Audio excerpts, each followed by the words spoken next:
Rumeurs semblent se confirmer. Il semblerait que Didi a épousé Dana Tran. Alors, si vous ne connaissez pas Dana Tran, c'est sa dernière baby mama, en tout cas celle avec qui il a eu un enfant, parce que Didi a plein de copines, hein, mais c'est la dernière baby mama. En effet, Didi a eu beaucoup d'enfants avec Kim Porter, avec une autre que je ne connais pas. Il a plein d'enfants.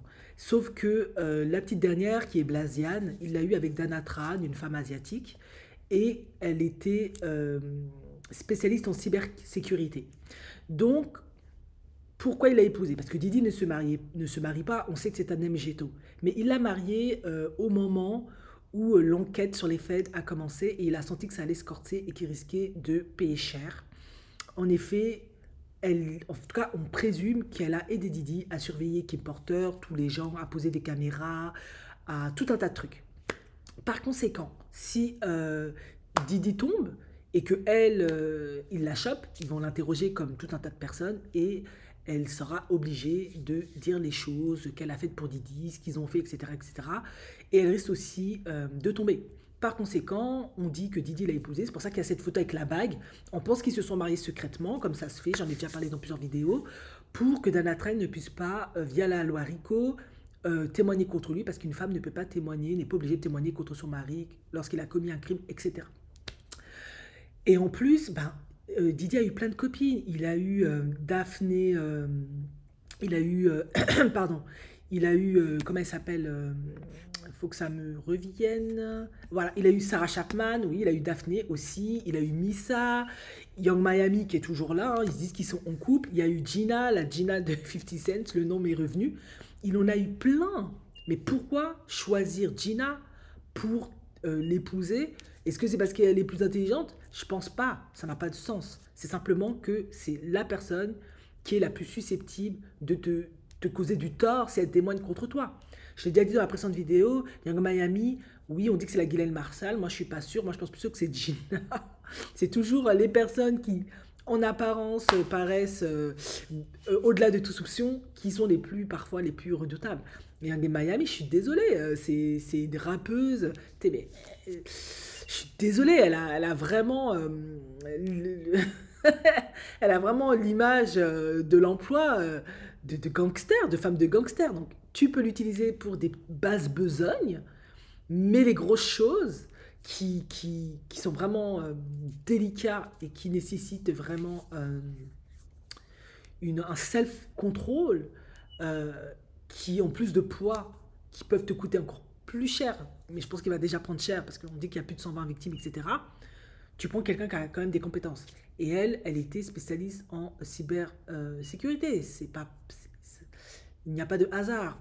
Beaucoup plus susceptible de détruire des preuves, dissimuler des preuves, les cacher. Aussi, très grande capacité à planquer l'argent de Didi. Ça, je pense que c'est surtout le plus important. Parce qu'il a bâti un empire. Didi, c'est un sociopathe. Les sociopathes, ce qui les motive, c'est le crime, l'argent qu'ils peuvent générer, obtenir lors de leur crime, le pouvoir. Je pense que le pire qui puisse arriver à Didi, c'est pas tant finir en prison, mais c'est de perdre son empire, son legacy. Ça, c'est dans leur bouche, dans toutes leurs chansons.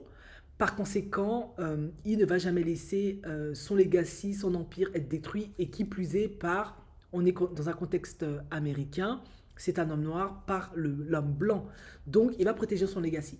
Et Dana Tran, il en a tellement qu'on s'embrouille, elle est beaucoup plus susceptible aussi de programmer tout, de mettre en place des systèmes pour dissimuler son argent dans les Bahamas, de manière à ce qu'on ne puisse pas le toucher, afin que ses enfants, parce qu'il en a beaucoup, puissent en bénéficier, puissent être protégés, puissent mener des vies discretos, puissent quitter les États-Unis pour peut-être aller vivre ailleurs en Afrique. Ils aiment bien faire ça, aller en Angola, en Ghana.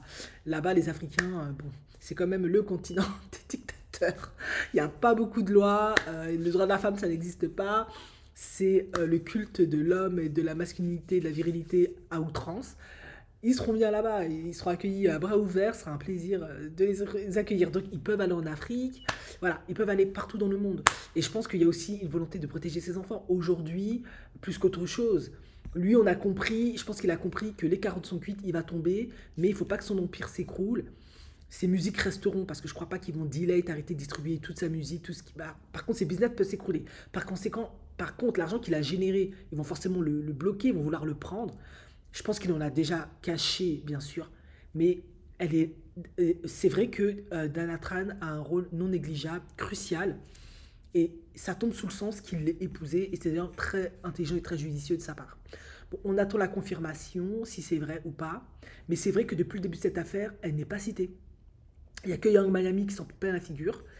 Elle n'est pas du tout citée. Et moi, à mon sens, même si Young Miami mérite, parce qu'elle a quand même traité avec un gangster, elle n'est pas propre, je trouve que c'est pas juste. Comme par hasard, c'est la seule qui se prend dans les dents, parce qu'elle est beaucoup plus mise en avant par sa carrière de rappeuse, on va pas se mentir.